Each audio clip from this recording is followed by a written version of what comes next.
ሰላም ሰላም ውዶቼ እንዴት ናችሁልን? ዛሬ እንግዲህ የምገኘው ለመኖር እጅግ በጣም ምቹ ተብሎ በሚጠራው በየካባዶ ኮንዶሚኒየም ውስጥ ነው። የካባዶ ኮንዶሚኒየም ውስጥ የቤት ኪራይ ዋጋ ምን ይመስላል፣ የኑሮስ ሁኔታ የሚለውን ላስጎበኛችሁ ዛሬ እዚህ በየካባዶ ተገኝቻለሁ። አብረን እንመልከት፣ ተከተሉኝ።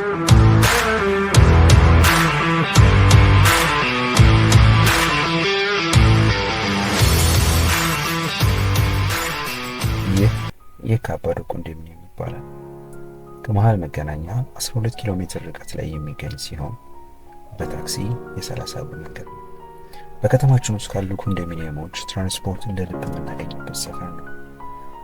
በዚህ አካባቢ ላይ ያሉ የትራንስፖርት አማራጮች ደግሞ የብዙሃን ትራንስፖርት የሆኑት እንደ ሸገር ባሶች፣ ኖርማል ታክሲ፣ በተለምዶ ቅጥቅጥ በመባል የሚታወቁት መኪናዎች እንዲሁም የተለያዩ የማይተዋወቁ ሰዎች ሂሳብ ሼር አድርገው የሚጓዙበት አማራጮች አሉ።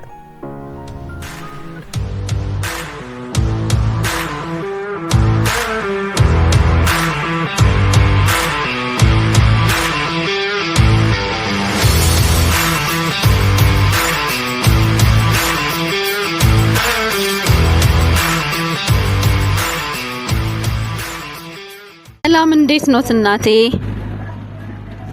ሰላም ነው። ቂቤ እየሸጡ ነው እዚህ ጋር አይቻለሁኝ እና ቆንጆ ቂቤ ይመስላል። እስቲ ያሸቱኛል? አዎ አሸቱሽ። እሺ ቆንጆ ነው። ራስዎት ነው ቂቤውን የሚያወጡት? አዎ። እና እዚህ መጥተው ነው የሚሸጡት? አዎ እዚህ መጥቼ እሸጣለሁ። የካባዶስ ብዙ ደንበኞች አሉት ማለት ነው። አይብም ይሸጣሉ? አዎ ይሸጣሉ። ስለዚህ ሁሉም እንዳቅሙ በየሲኒው ይገዛል። አሁን በዚህ ስንት ነውማ? 200? ይሄኛውስ? ያው አይ መልካም፣ በቃ እገዛዎታለሁ። እሺ እናቴ፣ መልካም ገበያ ይሁንልዎት።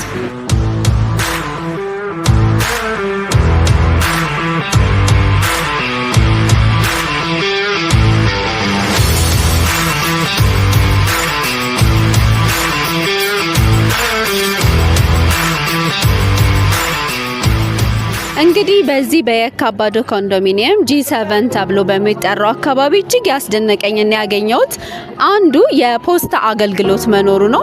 በተጨማሪም ደግሞ በመንግስት ተደራጅተው የተለያዩ ሱቆችን ይዘው የሚሰሩ ብዙ ሱቆች አሉ። እንደምታዩት የወተት ተዋጽኦዎች፣ ባልትናዎች፣ የእጅ ስራ ውጤቶች፣ የተለያዩ ነገሮች ሰዎች እንዳቅማቸው እየተገበያዩ የሚኖሩበት ምቹ ቦታ መሆኑን አረጋግጠውልኛል። እንግዲህ ውሳኔው የእናንተ ነው። ሌሎችም ብዙ ማሳያችሁ ነገሮች አሉ፣ ተከተሉኝ።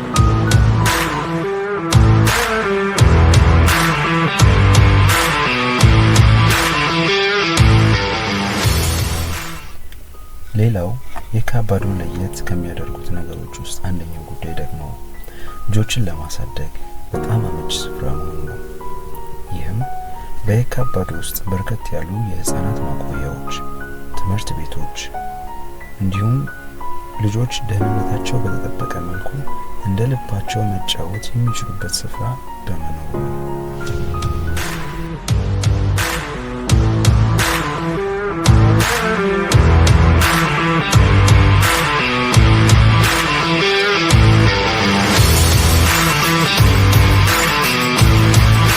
እንዴት ነህ? ሳምቡሳ ስንት ነው? አንድ ስጠኝ። 10 ብር ነው ሳምቡሳ የሚሸጠው? የካባዶ ውስጥ ነው የሚሸጠው ሳምቡሳዎችን? ሰው ይገዛል? እንብላ። እሺ አመሰግናለሁ።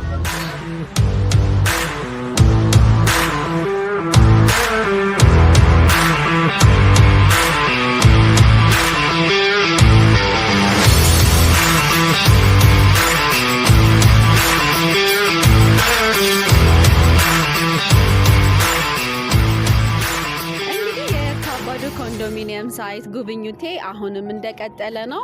አየሩ በጣም ደስ ይላል። በጣም ነፋሻማ አየር ነው ያለው። እዚህ ጋር ደግሞ ትኩረቴን ሳብ ያደረገ አንድ ነገር አለ። ከጀርባ የምትመለከቱት እንግዲህ ለአካባቢው ሰዎች ታስቦ ተገንብቶ ስራ ለመጀመር እየተጠባበቀ ያለ ላይብረሪ ነው። እንግዲህ ሁላችሁ እዚህ ሰፈር መኖር ጥቅሙ ብዙ ከመሆኑ የተነሳ አሁን ደግሞ መጽሐፍቶቻችንን የማንበብ ልምዳችን እንዲጨምር ይህን የመሰለ ላይብረሪ ግንባታውን ጨርሶ ለተገልጋዮች ክፍት ለመሆን ጥቂት ቀናቶችን እየጠበቀ እንደሆነ ሰምቻለሁኝ። የካባዶ ውስጥ ያለ ሰው ምንም እንደማይቸገር እየተመለከትን ነው። መልካም የንባብ ጊዜ ይሁንላችሁ። እንቀጥል።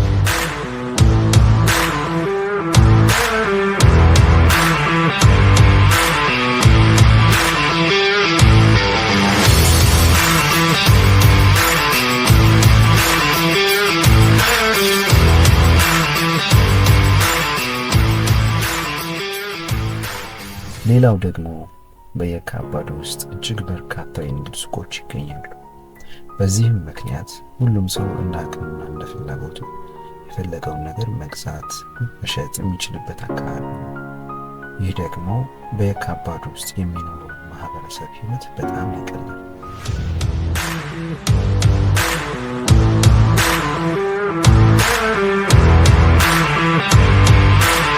በተጨማሪም በየካባዶ ውስጥ በጣም ከሚያስገርሙት ነገሮች አንዱ የፖስታ አገልግሎት መኖሩ ነው።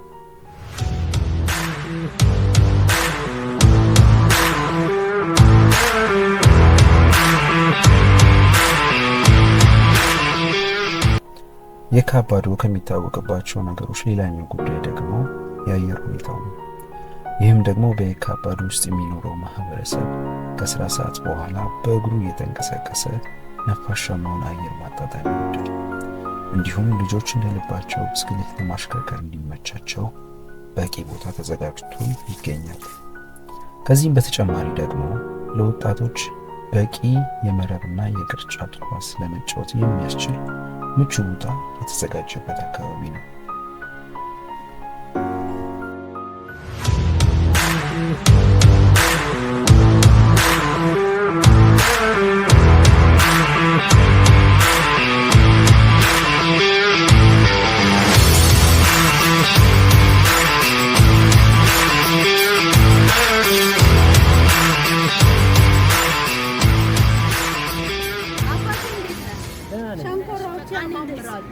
እንዲያው በትባይ የበለጠ ያምራል። ይሄ አካባቢ ግን ምንድን ነው የሚባለው? ፒያሳ ፒያሳ ነው የሚባለው።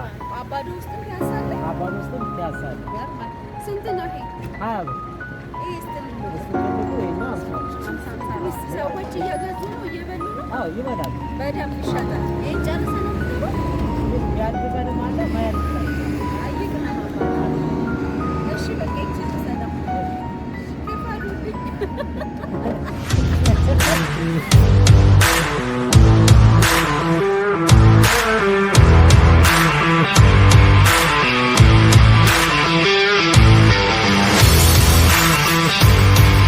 በነገራችን ላይ ውድ ቤተሰቦቻችን በዚህ ቪዲዮ መጨረሻ ላይ የካባዶ ውስጥ የሚገኝ በጣም ለየት ያለ እጅግ በጣም ለየት ያለ አንድ ቤት እናሳያችኋለን።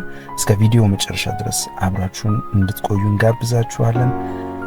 ፔጃችንን ላይክ፣ ሼር፣ ሰብስክራይብ ማድረግ እንዳትረሱ። ወደ ቤቱ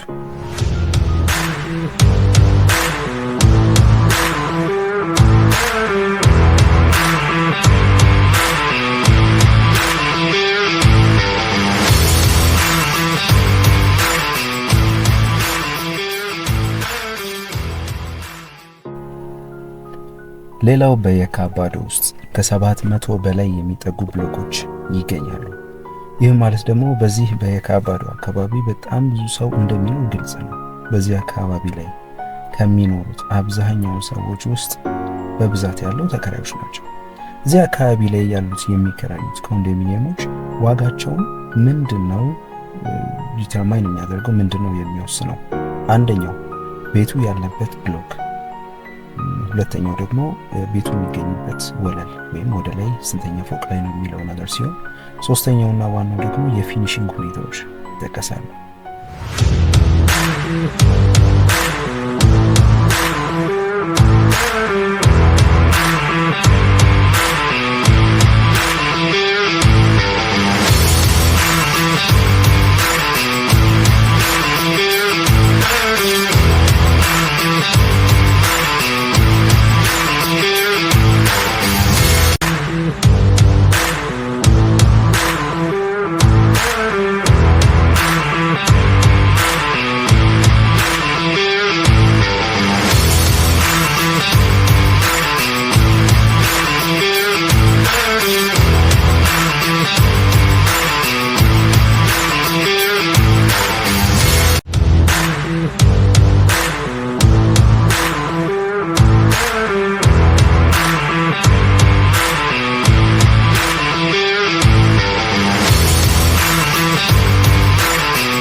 ውድ ቤተሰቦቻችን ቅድም ቃል በገባንላችሁ መሰረት የካባዶ ውስጥ የሚገኘውንና ለየት ያለውን ቤት እስኪ እናሳያችሁ።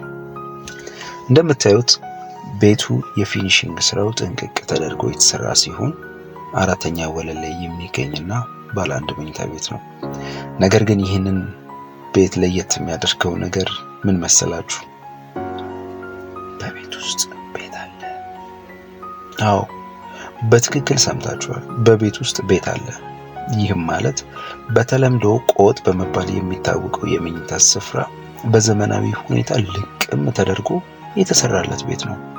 በቤት ውስጥ ያለውን ይህንን ደረጃ ተጠቅመን ወደ ላይ ስንወጣ 3 አልጋዎችን ፍልስስ አድርጎ የመያዝ አቅም ያለው እልጥፍ ያለ መኝታ ስፍራ የያዘ ቤት ነው። ታዲያ ይህንን ዘመናዊ ቤት የሚከራይ እድለኛ ሰው ባለ 1 ሳይሆን ባለ 4 መኝታ ነው ተከራየው ማለት ያለበት። ተሳሳቱ እንዴ?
እንግዲህ ውዶቼ የካባዶ ቆይታዬ ይሄን ይመስል ነበረ። በቀጣይ የየትኛውን ሰፈር የቤት ኪራይ ዋጋ እና ያለውን ሁኔታ ማየት እንደምትፈልጉ በኮሜንት ሴክሽን ላይ አስቀምጡልኝ። ለዛሬ ጨርሻለሁ። ቻው ቻው።